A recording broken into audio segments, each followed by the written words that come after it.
Yo, yo, yo, yo, yo, what is going on, CoD Familia? It is your boy BN, aka Mr. Kingdom Builder, and today we're going to be taking a look at all of the Gen 2 kingdoms that are in Season of Strife that could have registered for Dragonfall or Calling of Courage. And so we're going to break down those numbers. We're going to show you what the kingdom classification rankings or grades they received, which kingdoms are Paragon, how many registered for what, who did not register, and also keeping in mind that once the teams are officially finalized, will be by tomorrow at reset, so on the 31st or New Year's Eve at reset, when that ends up happening, we will then end up doing our team breakdown phase where we'll show you a bunch of data and stats, and then I'll also go over matchup predictions on who do I think is going to face off with who based on the PvP stats. But again, I am waiting for Rich to send me those, so hopefully I'll get those maybe tomorrow on the 31st or the 1st, right? As long as it happens in one of those 2 days, right? We should be good to go ahead and put that out.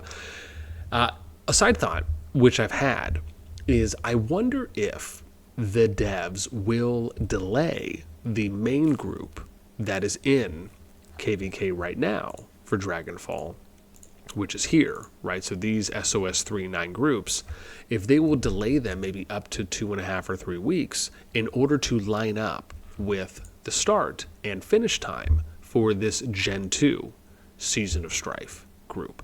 Because if they do, I personally think there's a unique opportunity here to where they can line these KVK group, they line these kingdoms up to be in the same KVK timeline. And now all of a sudden you're at 325 kingdoms that are in that pool. It only increases the odds of having more fair matchups, more balanced matchups, more even powered teams, and it just leads, I think, to better quality of life when it comes to the PvP that we can and hopefully should expect to see in KVKs. However, with all that being said, if you enjoyed the content, make sure you throw us up because it helps out a lot. So let's go ahead and start breaking down some data based on what we have so far. So again, this is the SoS 4. I'm just dubbing that for the Gen 2 group. SoS 3 is the Gen 1 group. Right, we have the sheet here. These are the numbers thus far. There's 175 kingdoms that are in that pre-war tab for Season of Strife. Out of 175 kingdoms, there's 111 kingdoms that have a king or queen. And that means that they can register. If you don't have a king or queen, it means that you will automatically not register.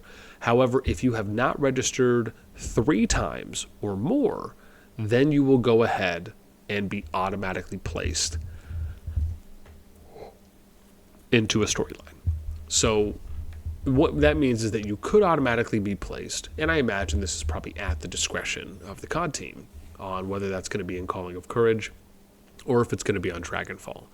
We saw this in the Gen 1 kingdom, or Gen 1 kingdom pool, where there was a number of kingdoms that then got put into Season of Strife for Dragonfall season, or for the Dragonfall KVK storyline, that did not register, and ended up adding some numbers to kind of fill in some of the groups.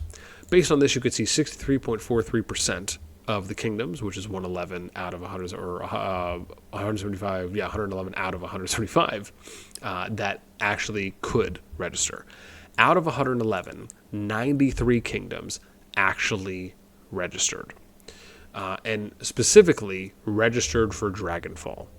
And you can see here that that's 83.7. So about 84% of eligible kingdoms registered for Dragonfall. 13 kingdoms registered for COC, which is Calling of Courage.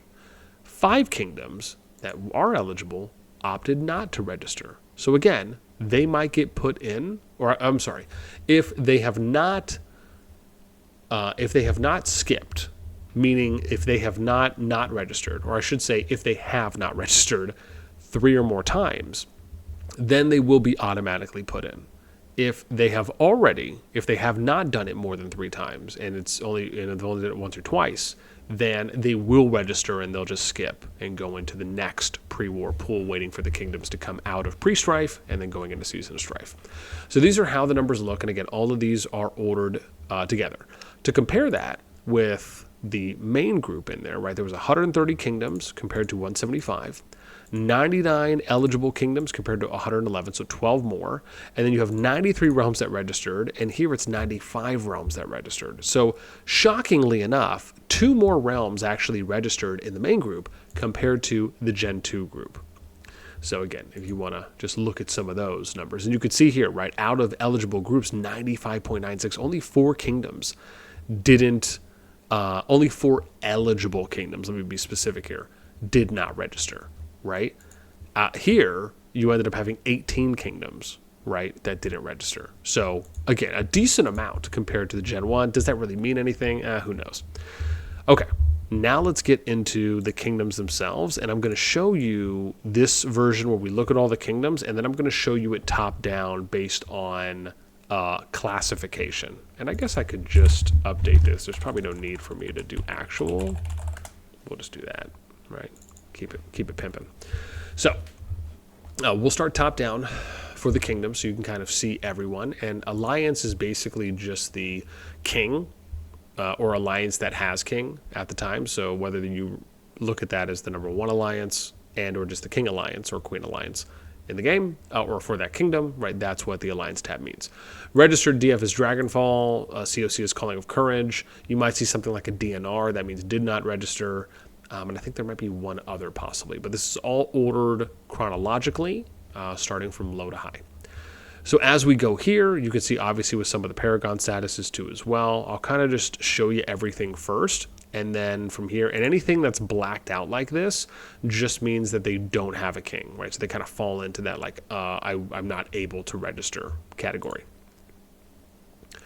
And then you'll see again different colors for the classifications. The way I do this is I believe orange is A, purple is B, blue is C, and green is D. And again, we'll show that to you as well.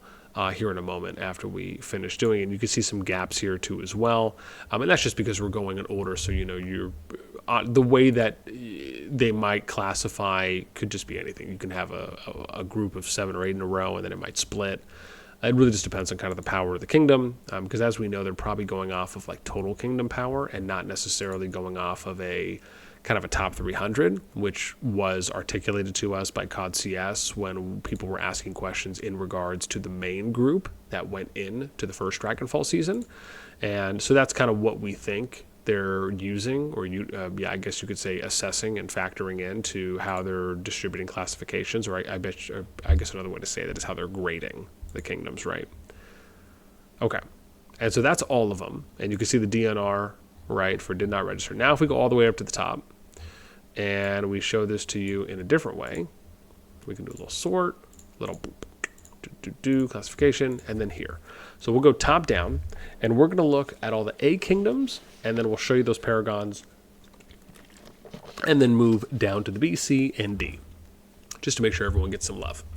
So when we're looking here, again, I didn't end up doing top 300 power like we did last time, and that's just because I haven't got the latest data yet from Rich. I thought I would have got it yesterday or maybe the day before, but I know there was a couple things he said he wanted to work on, so I'm just waiting to get the most recent one. However, with that in mind, you can see the 3 Paragon kingdoms in A are 96, which is EDS. And again, this is where Satoru and Nephisto ended up migrating to from Kingdom 5. 110 is ROA, right? This is Doomstar, Blood Arena over there with ROG. And then WAO, right? Which, again, kind of has been making a recent name for themselves as well. It has been fighting, I would say, decently good from what we've seen and from some showings that we've covered for them. Also with them kind of rising up some of the boards on some of my list too as well for top stats. When we get to the Bs, you could see Kingdom 5, Nahor, probably notable, but again, still getting a Paragon status here, but just as a B and not an A, which is understandable, right? Because again, they have dropped some power, excuse me, and some people have migrated out. Then we look at HWG for 223. They got Paragon for B. My boy B Slef, right? King over there at 293, even though I think he just did a video recently talking about how he's stepping down from being king. I don't know if that's also from R5 or if it's just from like the king kind of head honcho position. But 93HH also getting a B Paragon status, so being the third one there. If we scroll down a little bit more, you'll see the B transition to C. We got Kingdom KD 75. That's where I believe Abda and Master Rich play at in 75. I think our boy Ken is over there too as well, right? X-Mod. And then we got HP from 182, ABS from 187. Those round out your 3C Paragon kingdoms. And then as we keep scrolling down, you'll be able to see the Ds here.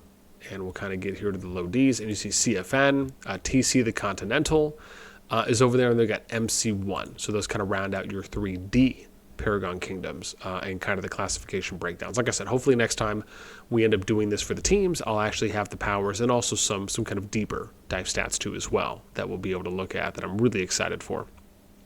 But yeah, and then if you want to kind of see top down, you got some of the COC groups. So Kingdom 1619 is in COC, 149 is in COC, 188 is in COC, 254, 258, right, COC. You got what do we have here? 327, 335, 337, and then 347 through 350, right out in COC. The DNRs being 338, 334, 332, 327, and 325 and 309 that we have so far. Yeah, man. So again, that rounds it out. Again, I know teams are already being formed. I know a number of teams have already been set. I will most likely do a pool on teams once everything is 100% verified, either close to reset or after reset today. So that way I can kind of go through and just do a one-time pool instead of going through it and then having to go back through it again, because I did that, I think, 3 or 4 rounds last time on the main group, and I would just like to do it once. However, I would love to know your thoughts here on, do you think, do you agree with the Paragon classifications here for these particular kingdoms and the alliances there? Or do you think that maybe the Paragon status should have gone to another kingdom? And if so, why do you think that? Do you agree with maybe certain kingdom grades or classifications? Do you think some maybe should have been A, maybe some should have been B, or some CD swaps? Let me know what you think in the comments down below. That's going to do it for me. As always, until next time, we'll catch you later.